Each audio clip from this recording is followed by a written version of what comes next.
Station first. State your name. Oh, I'm S.H. McShann,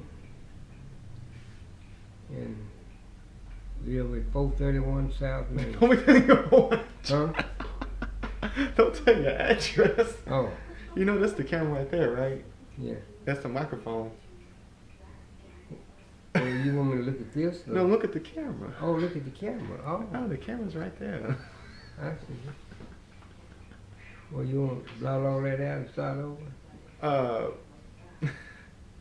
What event made you who you are today? Learn how to save.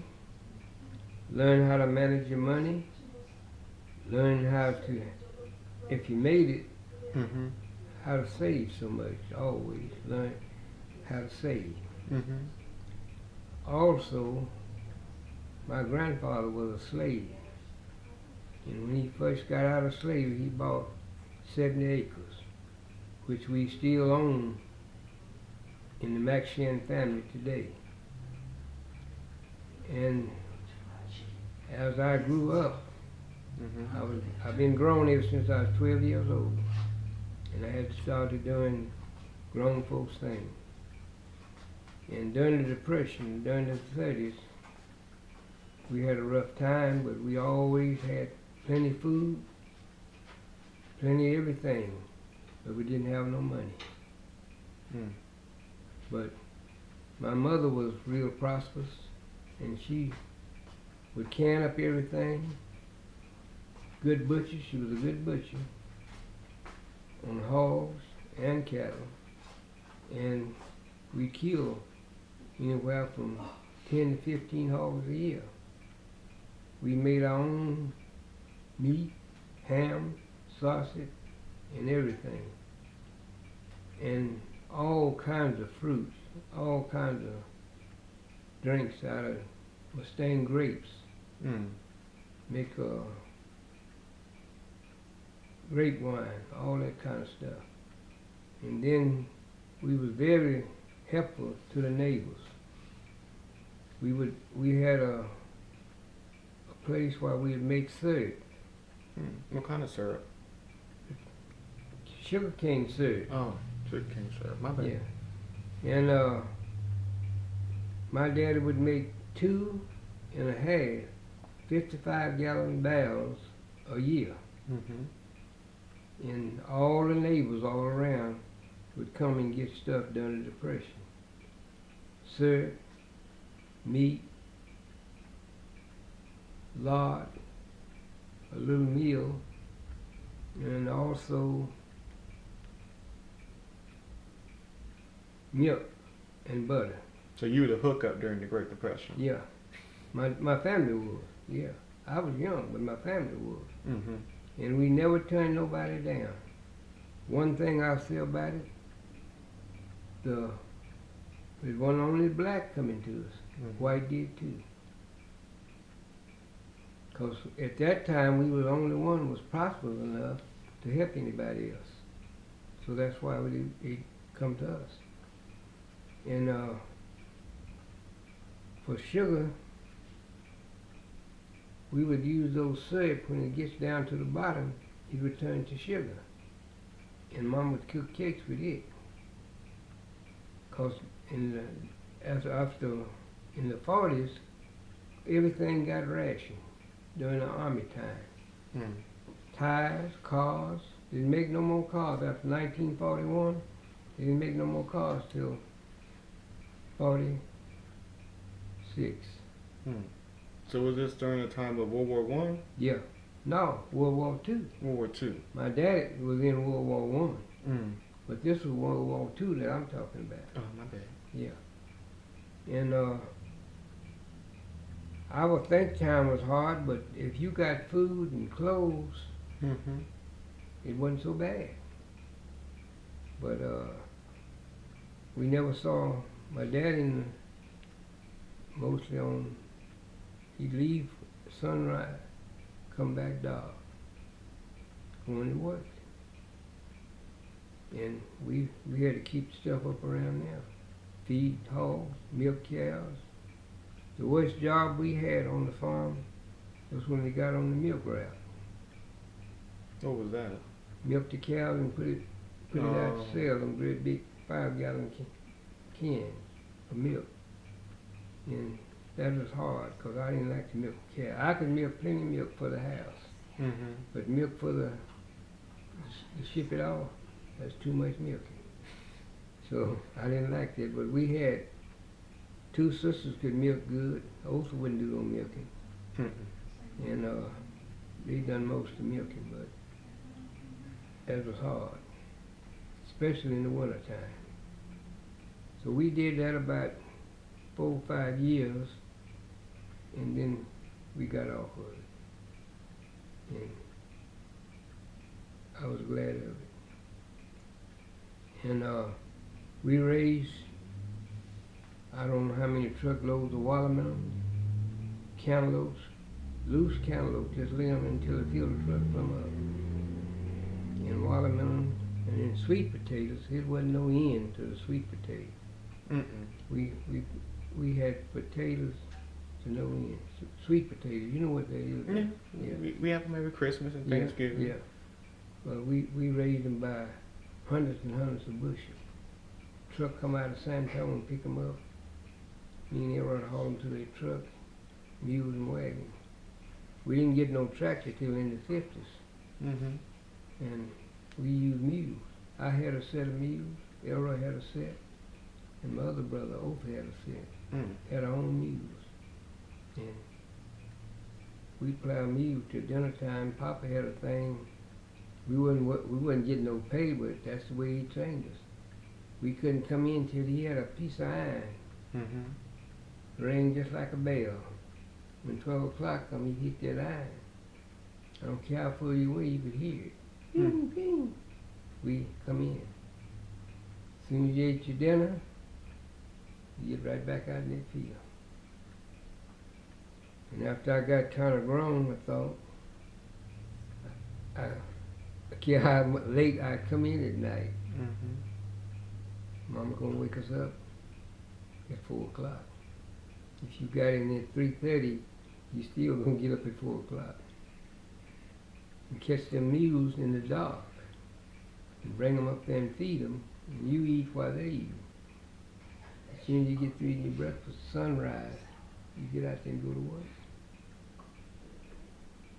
And so, we was working for our daddy, but it was just like on a job with somebody else, 'cause he was strict Mm-hmm. about that. And all of that helped me to realize how to save your money Mm-hmm. and how to buy and spend and not worry about keeping up with the Joneses. And after I started making pretty good money, I started saving and just kept on saving and expanding, buying things, building houses and all like that. It always helped me to prosper. But you got to be able to have a mindset Mm-hmm. that I want to do better in life. And not be struggling from kid to 100 years old, people still struggling. You need to prosper. And this is what you got to do. You can't do it by wasting, Mm-mm. buying what you don't need, or buying trying to keep up with somebody else. That's a bad set. There was a time when Maddie and I said, we gonna just drive this pickup. And that's all. But as things got better, well, and I told her in, I forgot it was in 80, I believe 1980, 79, that I don't need your money no more. She used to give me her money, but she don't. I told her I don't need it no more. So, but what I would do, I'd buy them everything you needed. Mm-hmm. One year I bought 3 brand new cars, Chevrolet, at one time. I bought a new truck, a new car for Maddie, and a new car for June. The man ordered 3 Grissom Chevrolet coming one time. Paid for all of them cash, no monthly payments, no nothing. I paid cash for all of them. No checks, no nothing, No. just cash. Just paid cash for it. But I would say after out of all, one thing I never did do Mm-hmm.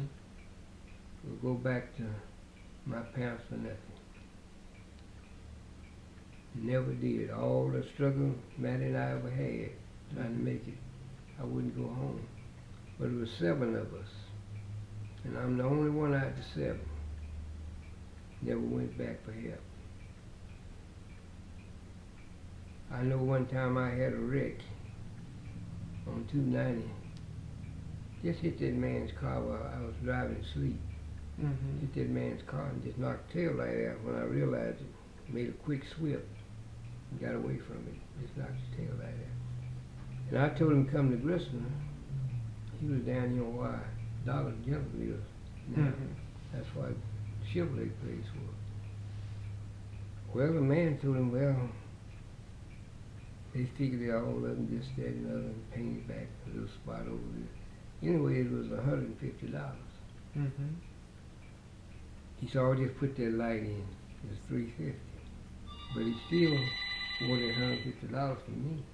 Mm-hmm. Grissom thought he run the price up on that thing. He was going to get the money. But the man just told him to put the light in.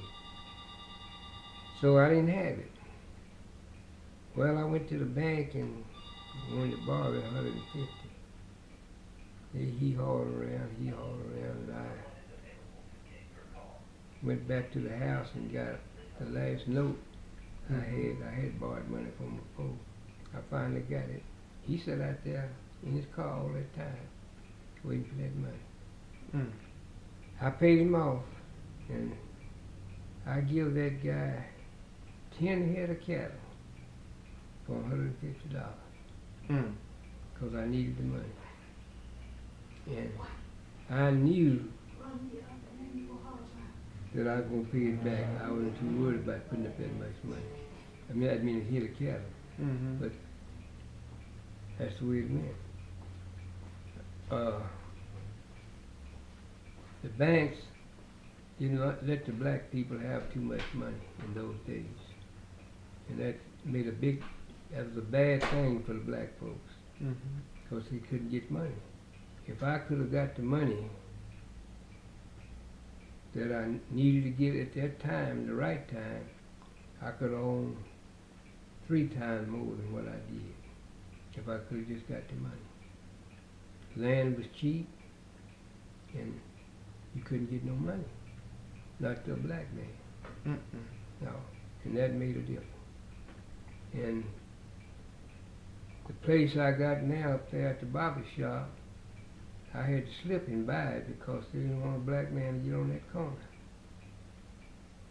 And told me to go down the street while the black folks hung out there to buy. So I sneaked around and hustled around and found out who owned it. Mm-hmm. It was a guy in Austin named Jody Jackson.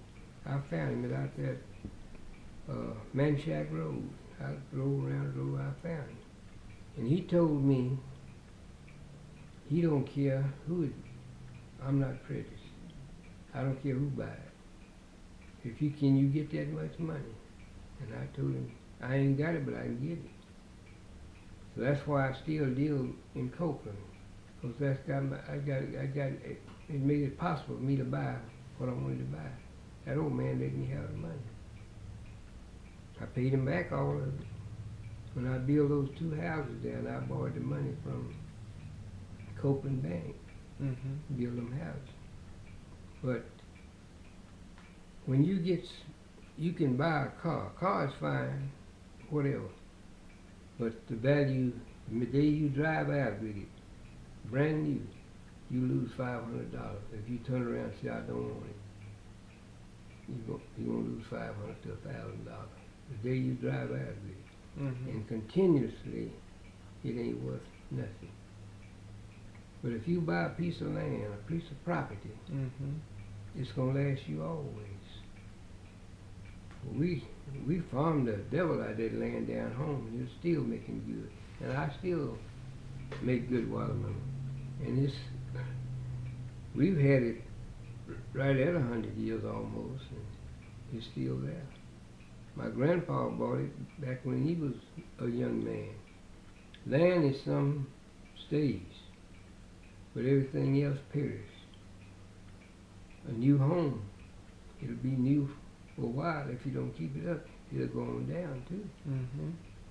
But a car is about the worst, non-valuable thing that you can buy, which everybody loves, a car, but it's nothing to it. You know what I mean? It loses. Mm-hmm. Yeah. And you go the same way. You like that car maybe a couple of years and you quit wiping on it, quit doing this, quit doing that. That van, I ain't never washed it since I bought it brand new. I just set it out there. I never washed it. Maddie washed it sometimes. She shoots water on it. But I never washed it. Just never really have time to do that.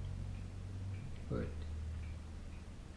some people, that's all they do is cream on their car, but I just never did take time to do it. But the best thing in life, I'll tell any young person, get much education as you can, Mm-hmm. and go to school, try to finish school. Don't stop.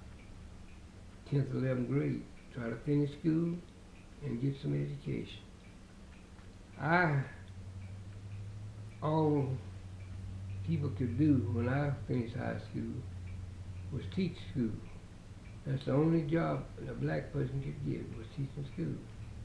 Well, it wasn't paying enough money to suit me. I helped my sister go to college. I'd give her money to go to college on. Mm-hmm. And I could make more out than you could college. They wasn't paying teachers nothing.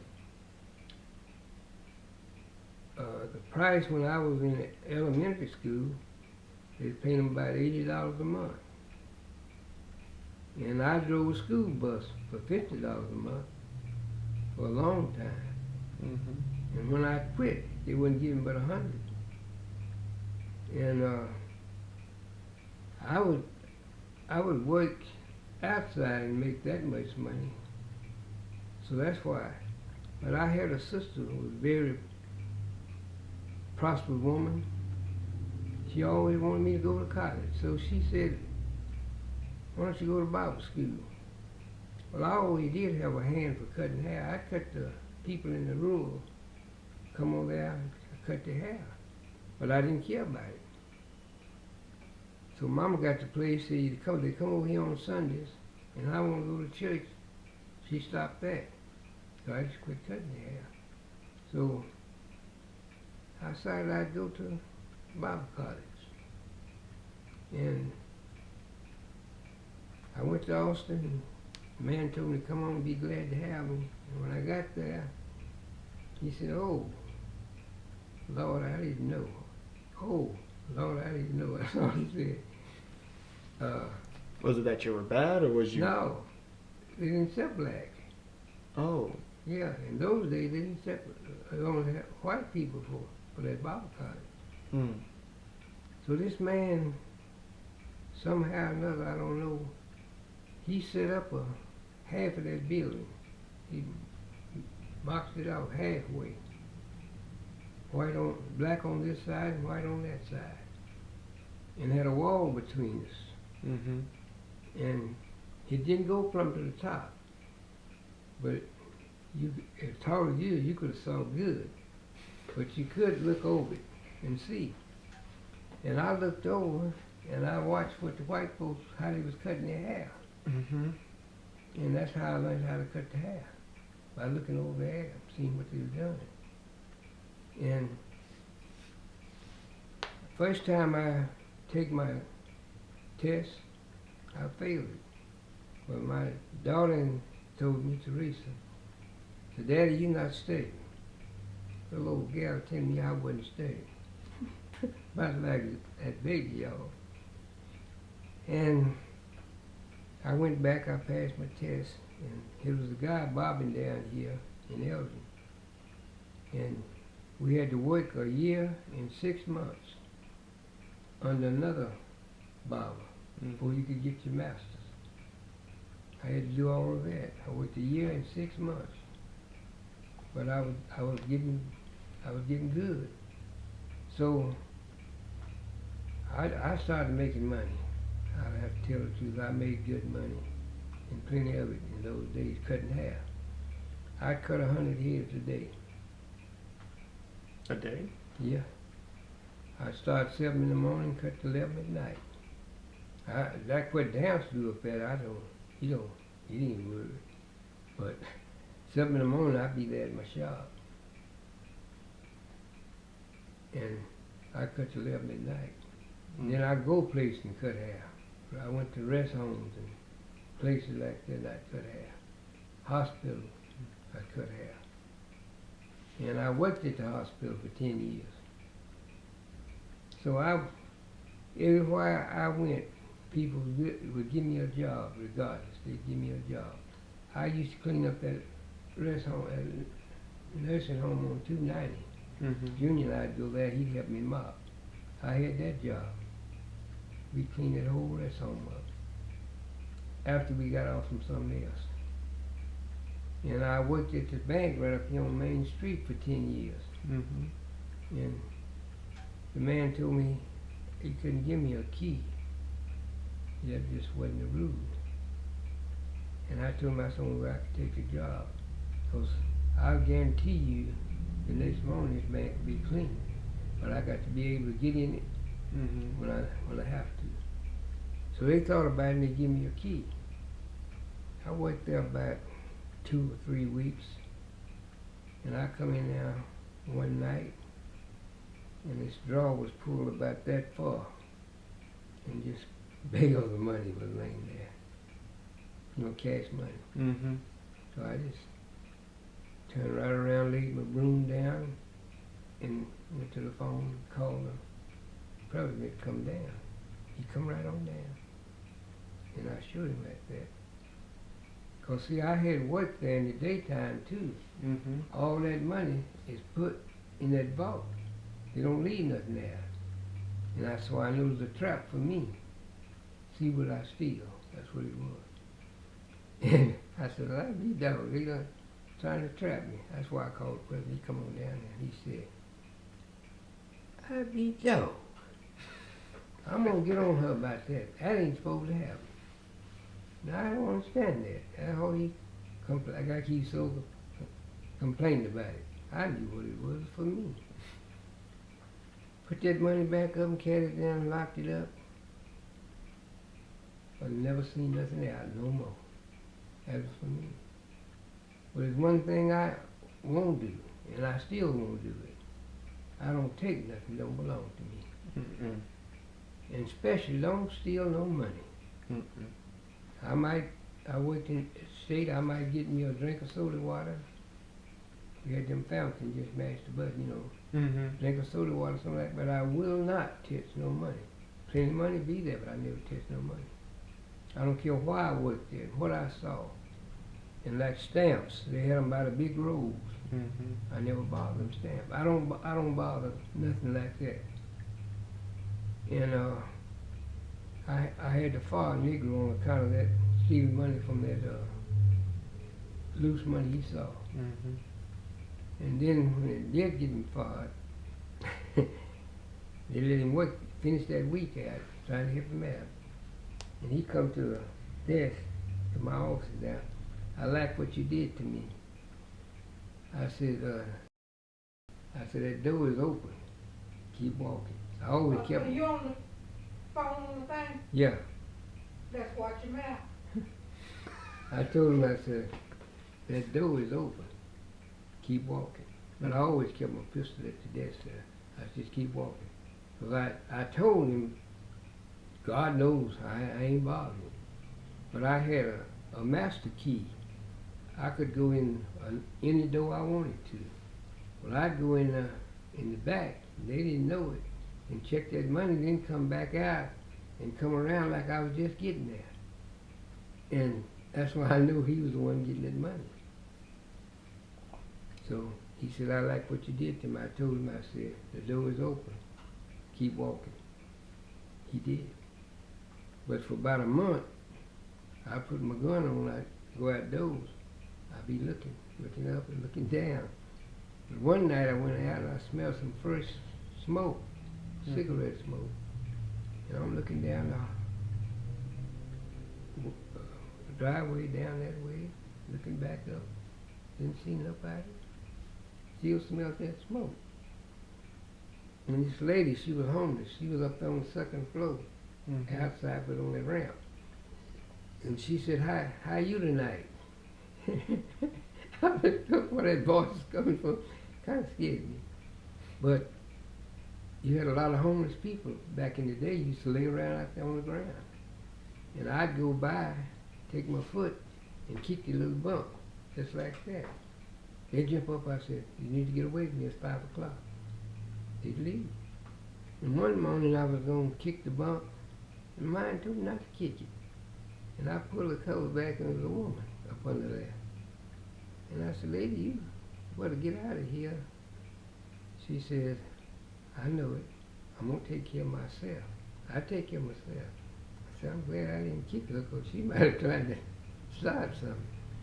So, you know, you just got to be careful, but I never did run into nobody to try to bother me or nothing, but I always kind of stayed prepared.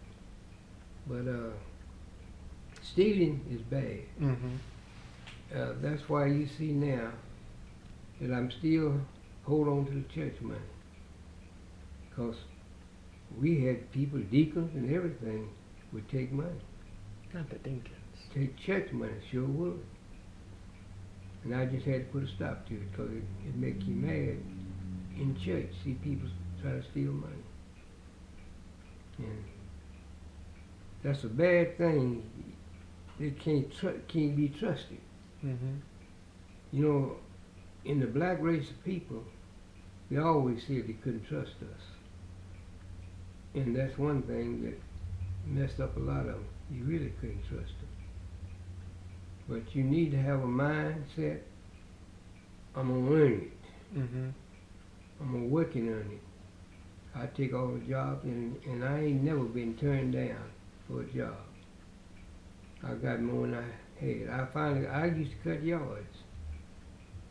I had me about 15 yards I'd take care of. But after I started working in Austin, I just said it. Every time I cut one, I tell them I don't want it no more. And I just quit cutting. I didn't cut no more yards. But I'd cut the telephone office yard, cut the hospital. I could do everything. And one woman, she gave me $3 to cut a yard. And she told me I wouldn't get a chance to cut it no more. I cut it in 30 minutes. And she said, you made that money too quick. But I quit working by the hour. That's one thing I quit doing, working by the hour, because I was a fast man. And I cut your yard, and it was giving 50 cents an hour. I cut your yard in an hour's time, I wouldn't make 50 cents. So I told them, how much will you give me to cut your yard? Some said, I'll give you 4, I'll give you 5. Okay, I'll cut it good. I had my own lawnmower. My truck was right there. I just take it off and cut it. They paid me, I go. But working by the hour, I quit that. The only place I worked by the hour was at the brickyard. I worked at the brickyard a little bit for 6 months. And I couldn't take it. All day long, $6.75, 8 hours. I had to quit. I couldn't stand it. I got sick at the stomach. Working, which I'd get a break. They put me driving a truck. I could drive a dump truck. But I always got good break, but the price, I had to leave. Everywhere I worked, I got what I wanted. The way I wanted and how I wanted. At these places, they didn't want you to sleep. But I sat right at the door and go to sleep. I didn't go nowhere and hide. I sat right at the door. And I got it so I could sleep, but I could hear. And I could hear somebody walking up 11th Street. And when they stopped to come in my place, to come up, I knew it. I'd get right up and lock the door. But I got me a nap. And every morning, I walked 2 miles and back. So it pays you to have a good reputation, Mm-hmm. where people will like you, and you get jobs. They'll hire you and do good work. I've done construction work. Jackhammer, I could run that, but I didn't want let nobody know I could, but I could run it. Spanish guy taught me how to run a jackhammer. Because every big man, so I used to weigh 265 pounds. Every big man supposedly could run a jackhammer, but that guy taught me how to run one, but I didn't want him to know it. Because if you ever learn you how to be a good jackhammer man, Mm-hmm. that's all they gonna put you on. So I learned how to run it, but I wouldn't run it. But I tell them I can drive anything though. I drove dump trucks and haul trash to the dump it out, all that kind of stuff. I could stop by 7-Eleven, that's much as I had back in them days. Mm-hmm. Get me a soda water, or a drink or something, a bag of chips, come on back with that truck. And hang around till they got another load. I carried and dumped it. I always got a break. I don't know why, but they always give me a break. One thing, I had commercial license. And most people didn't hardly have a driving license, but I had commercial license all the time. I got them back when I was 16. Before I was 16, because Elroy quit school. And I had started driving hauling children, and I wasn't 16, but I got some driving license. And I was hauling children to school before I finished school,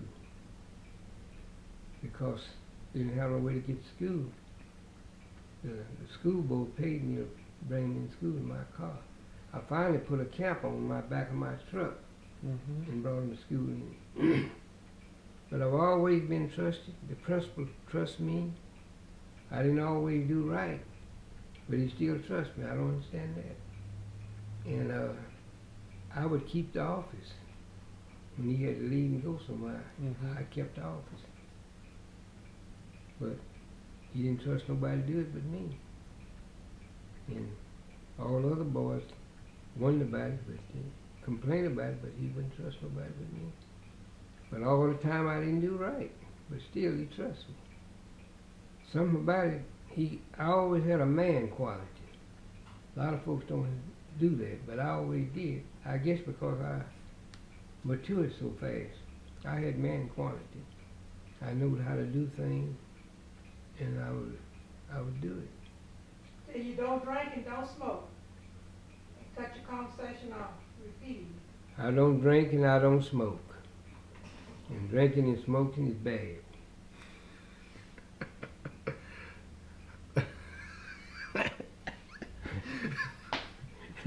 What's so funny? Any last words you want to say to your audience, Papa? The last word I'd like to say to my audience That's the camera's right there, Papa. is It's taking me what you say. be honest, be respectable, Mm-hmm. dress properly, Mm-hmm. and try to be decent at all times. And try to respect when it's necessary. And don't let nobody, white or black, misuse you. Yes, sir. That's it. Well, thank you, Papa. Yeah.